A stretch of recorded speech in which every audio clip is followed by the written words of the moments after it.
What's good? First and 23 fam.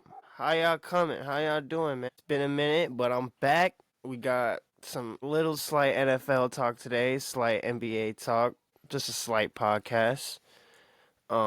Basically, I'm scrolling on my phone and I see two people. I don't know why they're showing up on my phone like they know what they're talking about or anything, but I basically see two top 10 quarterback lists from nobody that I respect. And I've been wanting to do a quarterback list for a while now, and I'll just do a top 10. I'll do a top 10, and let's just get straight into it. I'm going to do a top 10 quarterback list because I'm seeing these people on Instagram making these top 10 lists for quarterbacks, and they don't know football.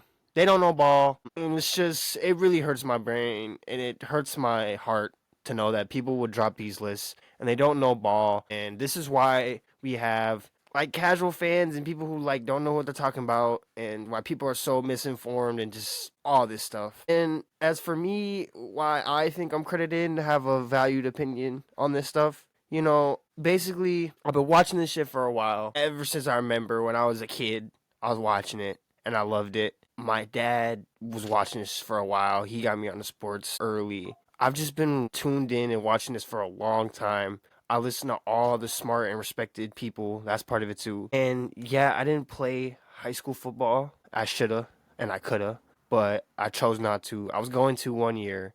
I shoulda since a freshman, and no one wants to hear about this. But I didn't play high school. But I played before that. Like I played little league football. Like I know a little bit. I go to the field once in a while and run routes. Anybody but like a professional corner, I will route your ass up. We can get it bracking with the routes. I'll show you how I'm coming. But yeah, I've been watching this for a minute. Dad knows ball. I know ball. I played it. I was decent at it. I just watch and dissect it and analyze it. I have a huge passion for it. I listen to all the smart people break it down, everybody. So I'm gonna give you a real quarterback list, not no trash bunk, dumb quarterback list. People who don't know what they're talking about. And I'll be honest, a lot of it comes from people who disrespect Herbert. I seen one, they didn't even put Herbert on it, but they had like Bo Nix and Caleb on it. And then another one had him at 10 and said he's a regular season merchant. You're probably the same idiots calling SGA a free throw merchant. But anywho, so we'll just start from the top. Um Number 1, the best quarterback in the NFL is still Patrick Mahomes, right? Now everyone knows I'm a Chargers fan and a Vikings fan, and here I am saying Patrick Mahomes is the best quarterback in the NFL. Best quarterback in the division. So there's no bias, there's no stupid anything. Patrick Mahomes is still the best quarterback in the NFL. He's got it all. Intangibles. He's got the arm. He's got the off platform. He's got the off script. He's got the improvisation. He's got it all. He can beat you from the pocket, which he mostly does. He can make all the throws. Crazy arm. Can scramble and make plays behind and after the line of scrimmage. And he's a surgeon. He can just dissect you, and he's gotten better at the pre-snap. And Mahomes overall is still just the best quarterback in the NFL. Can't discredit him from what he's done. Part of it, I do think, is he got birthed into a great situation. Tyreek, Kelsey, and Andy Reid, and got to sit behind Alex Smith. I do think if him and Josh Allen traded places, I think Josh Allen would be viewed as the best quarterback in the world. I think Josh Allen would have all the Super Bowls, and maybe Mahomes would have won one. But I go Patrick Mahomes, number 1, best quarterback. If you want to say Patrick Mahomes is the 1A to Josh Allen, who's number 2, Josh Allen's B. If you want to say Pat 1A, Josh 1B. If you want to say Josh 1A to Pat 1B. I don't hate that. I don't necessarily disagree with that. But I go Pat 1, Josh Allen 2, or Pat 1A, Josh Allen 1B. And with that, Josh Allen is the second best quarterback in the NFL. He is just the most physically gifted and talented quarterback in this league. He's got the arm, can beat you from the pocket. One of the best runners in the NFL. 6'5",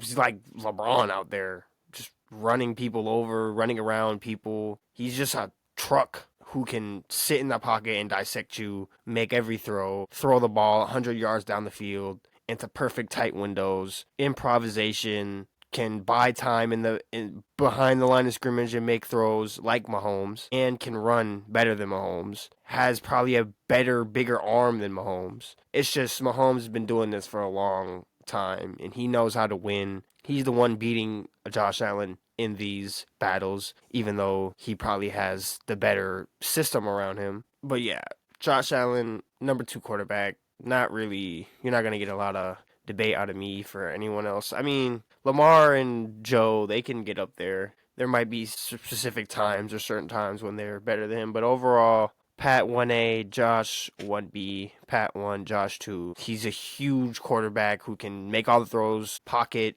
outside the pocket, scrambling, behind the scrimmage, pass line scrimmage, run you over, could do it all. Elevates rosters, elevates receivers, wins with he doesn't win a Super Bowl, but he wins with a defensive-minded head coach and culture, which I think is a good feat, because I think it's just harder to win with these defensive-minded head coaches when you're playing at Andy Reid, because Andy Reid's just always going to beat Sean McDermott. Sean McDermott is a defensive head coach. Every time they play, Andy Reid always has the right scheme, the right plays. He's always cooking up, and Sean McDermott can never stop it. Whether that's because of the roster or whatever, it doesn't really matter.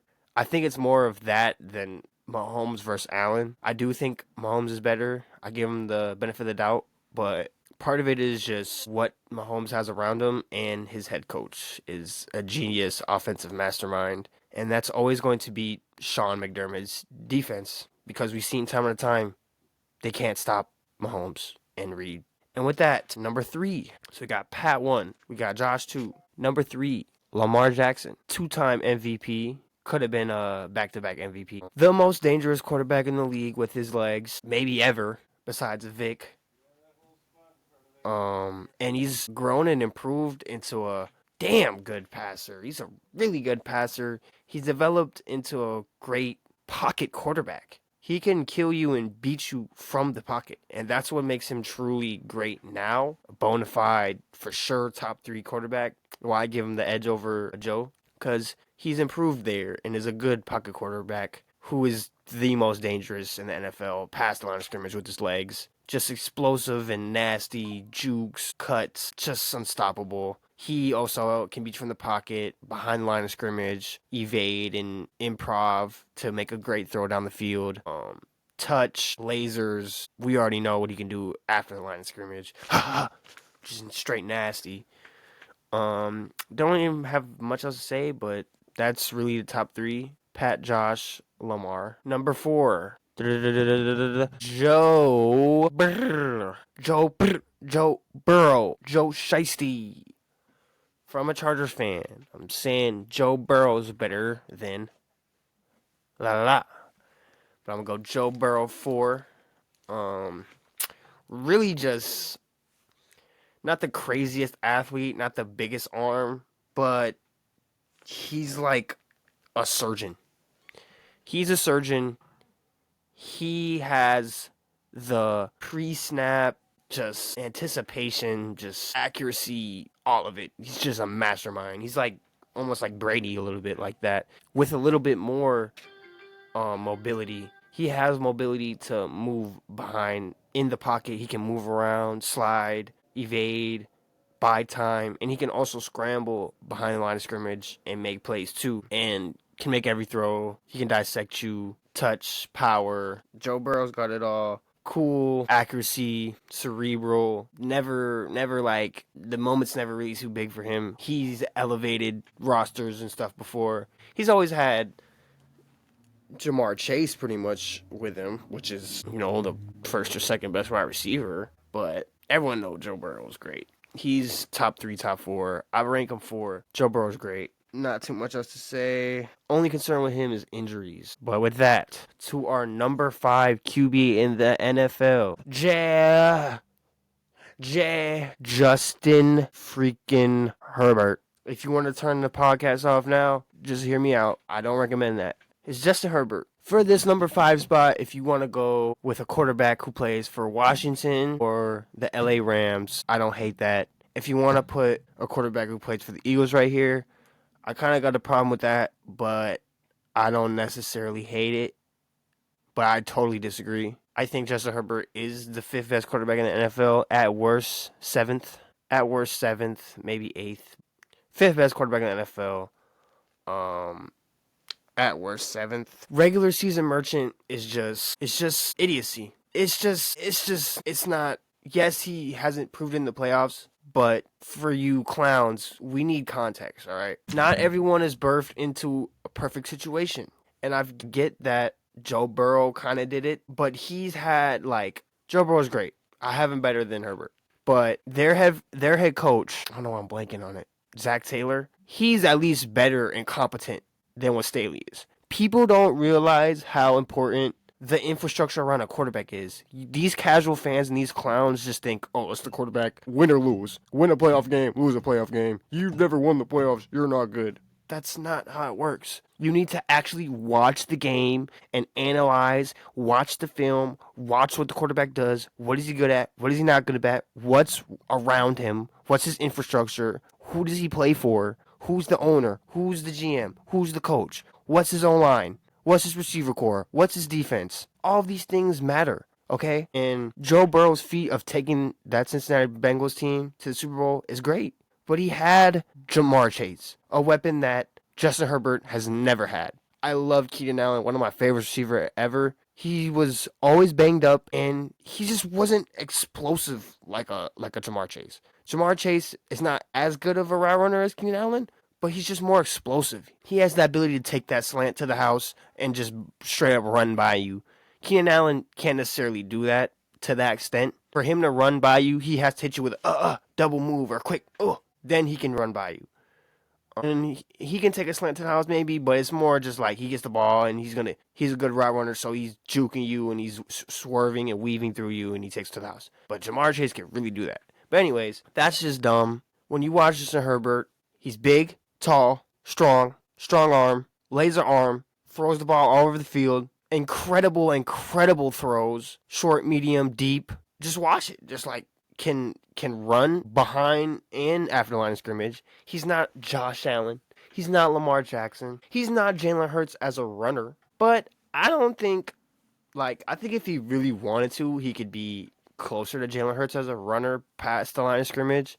But that's not really his game. And he did it more this year. If you're watching football, and not a lot of people are watching Chargers football like me. So when you people say he's a regular season merchant, or you leave him off the top 10, or you put him number 10 and say he's a regular season merchant, you don't know what you're talking about. You're not watching him. You're just a clown on IG making these lists. And you may watch football. You may know a little football. I'll give it to you. I'm not going to totally discredit you. I'm not saying I'm the greatest football mind of all time, even though I think I'm damn well a good one. But, like, from the pocket, can make every throw. Big arm, tall, strong, mobile. Like, he has it all. And he has the leadership.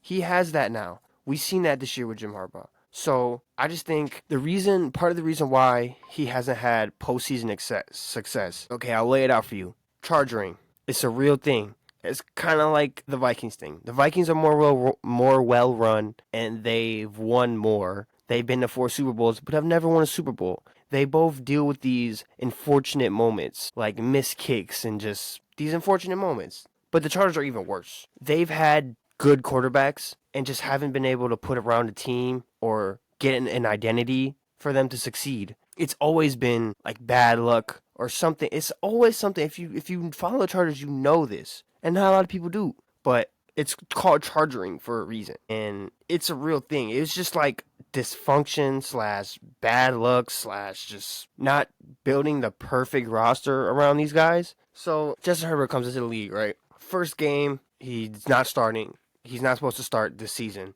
Tyrod Taylor's a starter. Okay, second game, playing the Chiefs, right? Tyrod Taylor's lung gets punctured. He comes in the game. He's playing great right away. Right from the moment, like a couple plays in, I'm like, I text my buddy. I'm like, whoa, I think we got the guy. I seen it right away. I was like, yo, this dude is making plays. He's sitting back there throwing that thing, lasering that thing. The way he just throws the ball is like he's got a laser. And he's big, tall, strong, and can move. And he's battling Mahomes this game, and they almost won the game. Yeah, they lose, but it was a very competitive game, and they were like in it till the end. They almost won. In that season, right? What he had Anthony Lynn, a coach who I didn't think was necessarily the worst, but he got fired. So they said he wasn't good enough. A coach who ends up getting fired, the worst O line in the league. If you don't think that matters, you don't know what you're talking about. You don't need to be making a damn quarterback list. Worst O line in the league, if not worse, like bottom three. Two receivers who are good. Keenan Allen is great. He's awesome. He's great. I love him. One of my favorite players ever. And Mike Williams. Other than that, not a lot. I don't remember exactly who he had. I think he had Hunter Henry that year, and Austin Eckler didn't break out yet that year. But that's not that much to work with. Plus, Mike Williams and Keenan Allen are always hurt. I don't think they've ever had a season where they were both healthy the whole year. Like, I can just say that because I know that. They're never healthy. One or the other. One or the other is going to be hurt. So he had that. Not a lot of quarterbacks are winning a Super Bowl or winning a playoff game with that. Then we fire the coach. We bring in a new coach from the Rams who won a Super Bowl. This whiz kid, this genius, this defensive mastermind, Brandon Staley. First press conference I hear, and I'm hearing him. It's like, oh, this guy knows what he's talking about. He's talking about his whatever, and he's talking about how you got to run the ball to weaken the defense, all this stuff. And I'm like, I'm buying in. And it's hard to explain, but people don't realize how bad and incompetent Brandon Staley is or was. And I don't want to kill the guy. I don't hate the guy personally, but we have a bad relationship because I really do truly feel that he is a lot of the reason why people disrespect Herbert and say that he's a regular season merchant and leave him off top 10 lists and he's never won a playoff game, which is true. But part of that is because Brandon Staley wasted his rookie contract. When you're on your rookie deal, that's why the Commanders are going all in, and the Vikings are going all in, and the Bears are going all in. You see how they were able to make all these moves, and they're trying to make these super teams? The Bears are basically trying to make a super team. They added every position to their O-line. They've literally got a whole new O-line, like of all people who are average to above average. They got Colston Loveland, a top 10 pick, and Cole Kmet. Cole Kmet's a good tight end. They said, oh, no, that's not good enough. We're going to go even more crack and put Loveland. Loveland and Kmet and DJ Moore and Roma Dunze. And we're going to go in the second round and draft Luther Burden. And we've added to our defense. So these teams are going all in with their rookie quarterback because they're on a rookie deal. They're not getting paid much. The Chargers wasted Herbert's mainly because Staley. Because one year he's over-aggressive and he's going for it on these fourth downs, which is part because I bet he's like, wow, Justin Herbert is a top 5 quarterback in the NFL. We trust him. But sometimes it just wasn't the right idea. And when you combine terrible coaching, you're supposed to be a defensive mastermind, and your defense isn't this whack. It's trash. So what are you providing my quarterback? What advantage do we have? Every time Mahomes steps out there with with Andy Reid, they have an advantage with their offense and with their scheme and with their play calling, all of that. Herbert never had that. He had a below-average O-line, one of the worst, 2 receivers who are always hurt, and a trash defense with a trash coach every year. They tried to add pieces. They had like decent pieces on both sides of the ball, but they were never elevated. You see how with corners you've never even heard of. Name corners for the Chargers right now or last year. Name them. I can, but most people can't. It's hard to name a lot of players on the Chargers defense. But this year or last year with Jesse Minter and Jim Harbaugh, good coaches, it's like a top 5 defense. They went from the worst defense to a top 5 defense because of coaching. Because of coaching, the Chargers went from one of the worst teams in the league to like 11. It matters. Like, that's why he doesn't have the playoff success. Because the year they do make it to the playoffs, they get out to a 27-0 lead, and yeah, Herbert should probably play better and put some more points on the board. But you guys tell me, if you have a 27-0 lead in the playoffs, should you lose that game if you have a good coach? If Deshaun Watson and the Texans had a better roster and a better coach, do they lose to the Chiefs after being up 24-0, I believe? If the Chargers had Jim Harbaugh or a competent coach or Brian Daboll, who I think they should have hired instead of Staley, do they lose that 27-0 lead to the Jaguars? I guess we'll never know. But yeah, I have plenty of reasons. Here's what I know. Herbert's tall, strong, fast, mobile, huge arm, great person, great personality, great leader. He's not immobile. He's mobile. He's got everything you want for a quarterback. Tall, strong, mobile, huge arm, can make every throw, accurate, improvisation. He's got it all. He's got all these things that the top 4 quarterbacks have. He's more mobile than he's taller, bigger, more mobile, stronger arm than Joe Burrow. He has all those over Joe Burrow. Joe Burrow is just better because Joe Burrow knows how to play the quarterback position. He's a surgeon. He's cool. He's amazing. But Justin Herbert has the ability and potential to be better than Joe. I'm not saying he is, but he has that potential. So Herbert has all the things I'm looking for in a top quarterback. He's played behind some of the worst offensive lines in the league and has put up huge numbers. That's another thing. He's got all these things, and he has the production. He has the numbers. He's broken rookie records. He has like the most yards and touchdowns, but for sure like yards for like any quarterback in their first however many seasons. He's got records broken. He's breaking records. He's putting up these numbers. He has the production. So he passes eye tests. He's got all the numbers. He's got the production. But you clowns are going to go, he's never won a playoff game. He's a regular season merchant. Well, all right, buddy. He's got a real coach now, so we'll see how that holds up for you. I think he's going to put all that to bed really, really, really soon. And yeah, he's got everything that I'm looking for. He's got the numbers. He's got the production. He's elevated horrible O-lines and receivers who've always been hurt. And this year, you lose the playoff game to the Jags. I put that on coaching and a little bit on Herbert, of course, but you're a good coach. You're not going to lose that game. This year against the Texans, part of it is he doesn't have enough. Am I making excuses or am I saying truth? Am I saying context? Let's put it out. We got 2 great tackles. Is there not an interior O-line? Was the interior O-line good? The interior O-line is so bad that the Chargers have added Mekhi Becton and a center and re-signed Bradley Bozeman, right? So we've added 2 things, and Chargers podcasters are still angry that they didn't add a interior O-lineman in the draft. They're still saying, like, you need to add. And I think the O-line is probably about fine now. Because to have a good enough O-line, you just need to have, like, one really, really good O-lineman, particularly like a tackle or a center, and you need to have your line be average. If you have an average line across the board, you can, like, win a Super Bowl. That's like, you don't need to have all studs across the O-line. You just need to have maybe like one and average O-line across the board. And I think if Zion Johnson or whoever we can get to just be average at left guard and Andre James or whoever to be average at center, then we'll be good enough on the O-line. But yeah, so that's that. But in terms of like against the Texans, it just wasn't good enough. And that's not all of it. Because another part of it is the receivers. And Stroud doesn't have the best O-line either, by the way. So I'm giving Stroud his credit. Stroud's great. People say, and people are going to say Stroud's better than Herbert. I don't necessarily hate that. I don't agree, but I don't hate that. I like that more than if you were to say Jalen Hurts is better. But, yeah, Stroud didn't have the best O-line either. But he's super accurate quarterback who can make reads and process at a very fast pace, and he's got good receivers, better receivers. Nico, Diggs. I don't remember who was available at that time right now,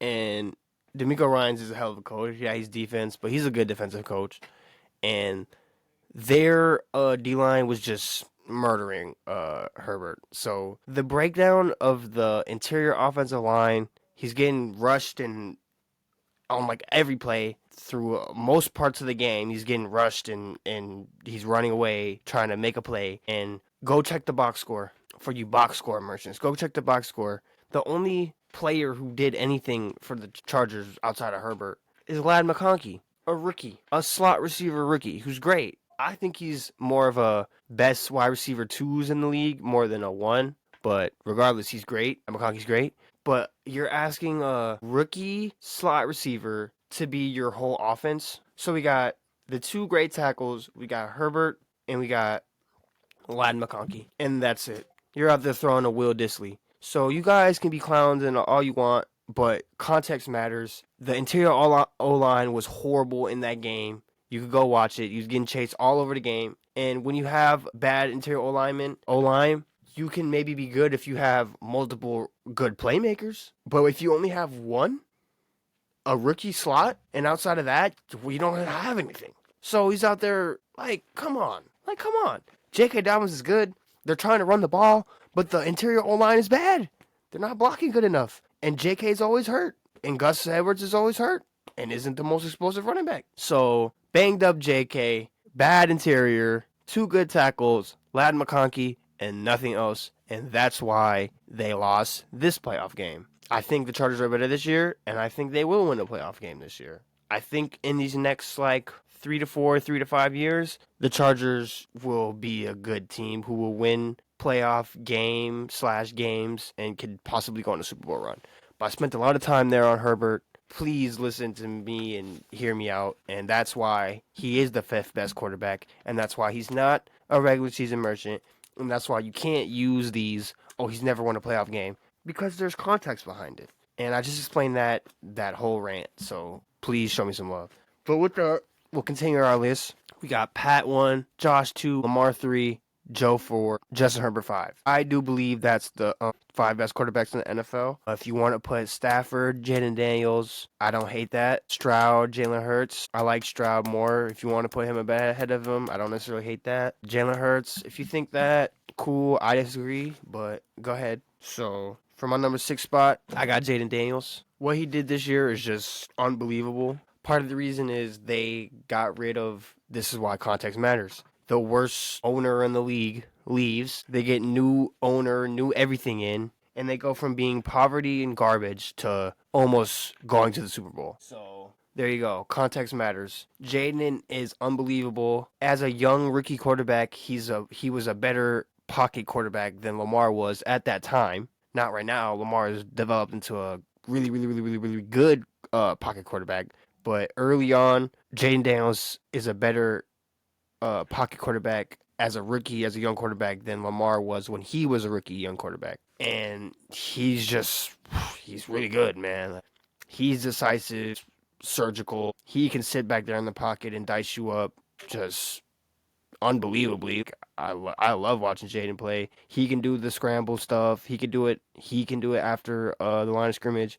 He's a really, really good runner post after the line of scrimmage and before. So Jayden Daniels is unbelievable. He's great. Probably the best rookie quarterback ever. Him, Stroud, Justin Herbert. People never mention Justin Herbert in this. People always say best rookie quarterback ever. Jayden Daniels, C.J. Stroud, Ben Roethlisberger. They never mention Justin Herbert, which is why I say Justin Herbert is the most disrespectful, most disrespected, most hated, and I say underrated.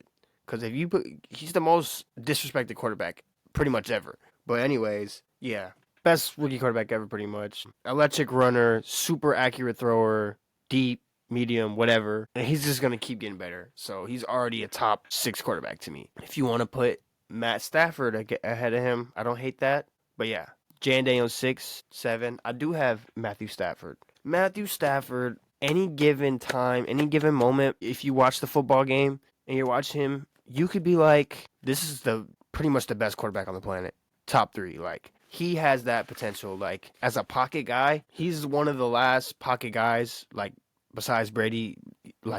Brady's retired now, but he's the last pocket quarterback guy who's just elite, who can be in these top 10, 5 to 6 discussions. And he has a little mobility, not like that, but if you I've seen a couple plays in the game where he just moves around a little bit. He just moves around he can move around in that pocket, and that's valuable for him. So Stafford's just amazing. He really is.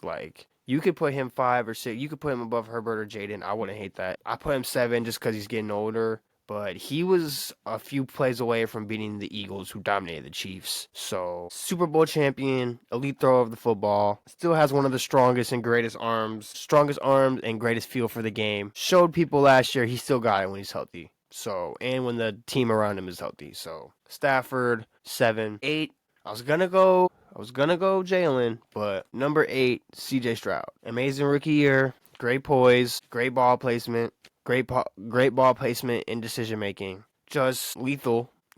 I think he's more athletic and more mobile than people give him credit for. People said his comp is like people just act like some people act like what they did this with Shador. Like they just act like he's a total statue, like he's Eli back there or something. Like no, Stroud is. I would classify him as mobile.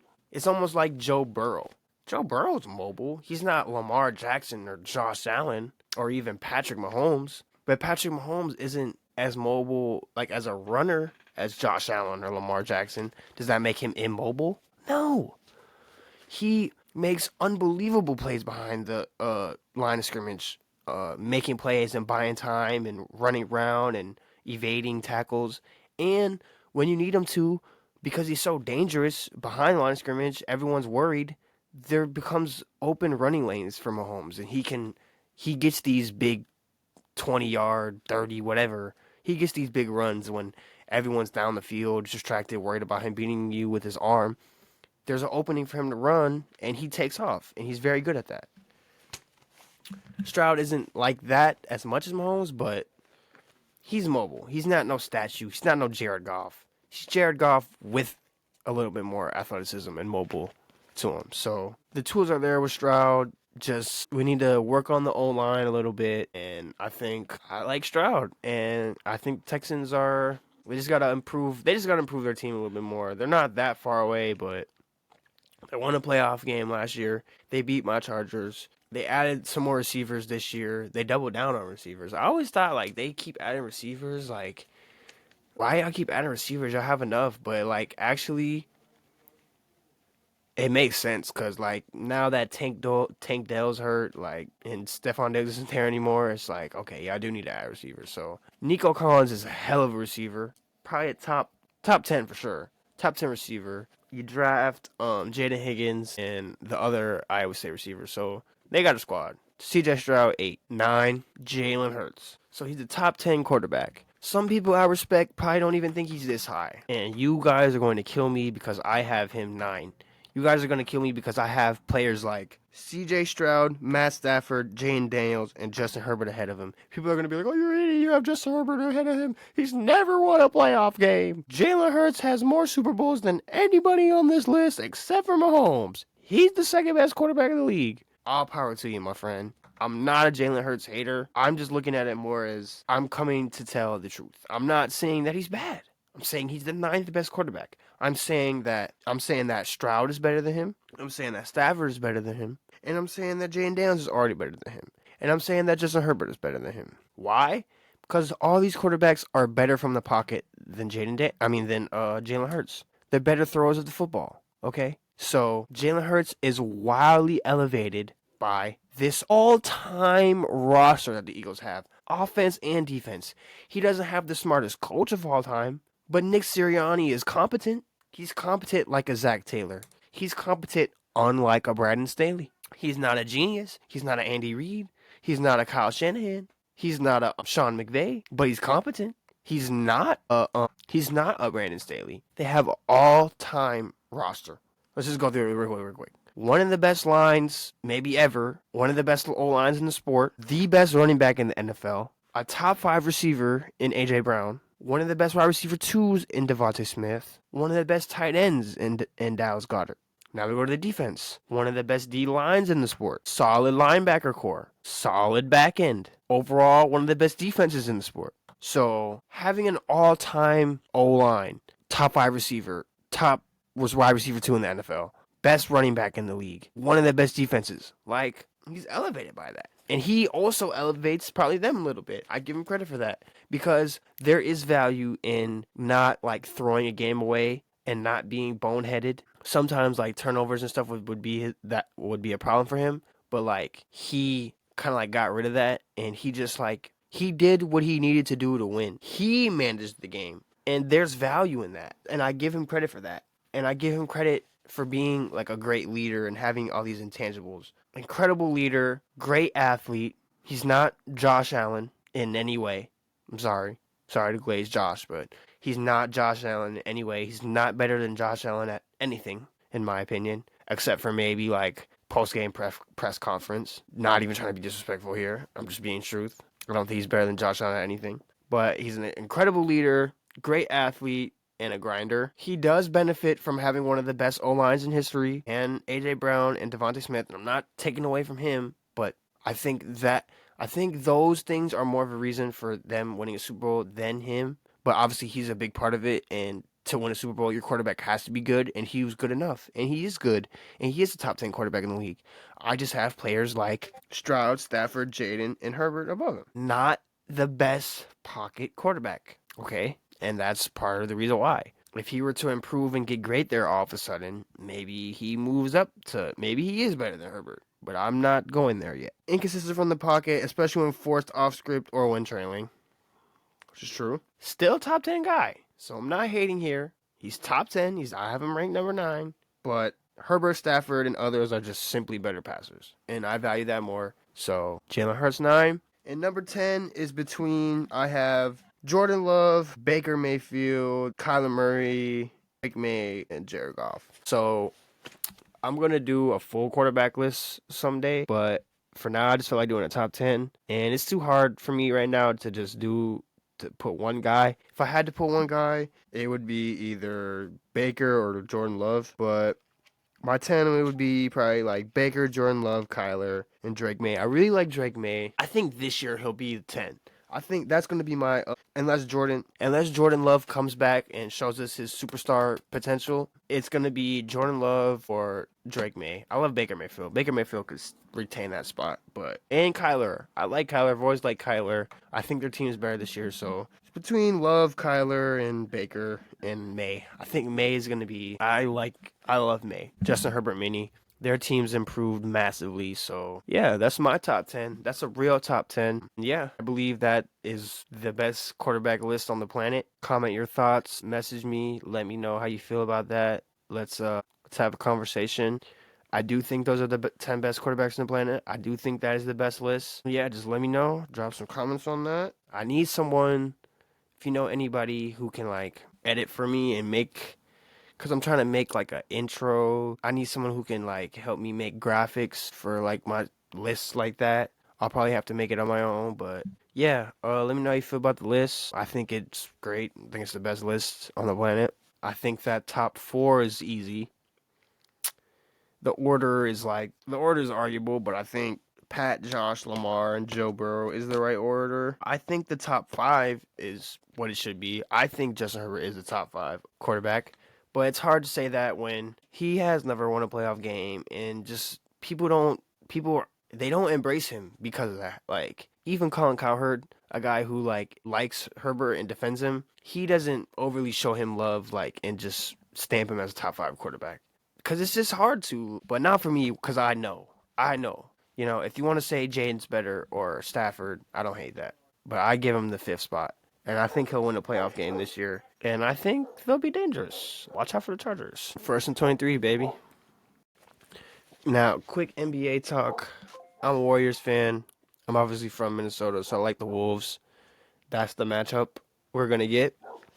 So, off the top of my head, I'm going to do a quick, prediction. Wolves look like the more dominant team if you're going off of, what just happened in their last series.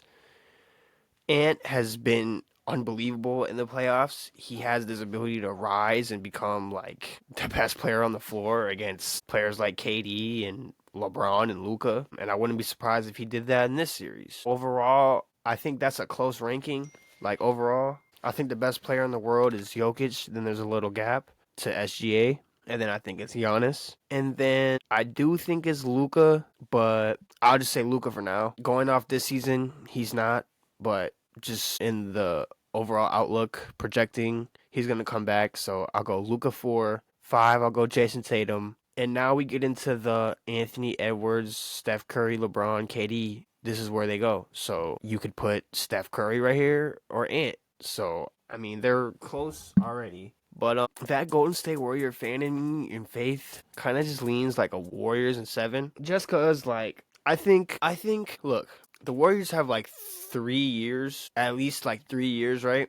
They have 3 years to do this. So even though it's the first year with Jimmy Butler and it happened midseason, they don't have time to waste. They have 3 years to win another title or multiple. So this year, they can't play around. They got to go for it all. And they got to give it their all. And, the Wolves matched up good with the Lakers. The Lakers don't have a big, and the Warriors don't necessarily have a big either, but they have Draymond Green. I love Draymond Green. I love him a lot.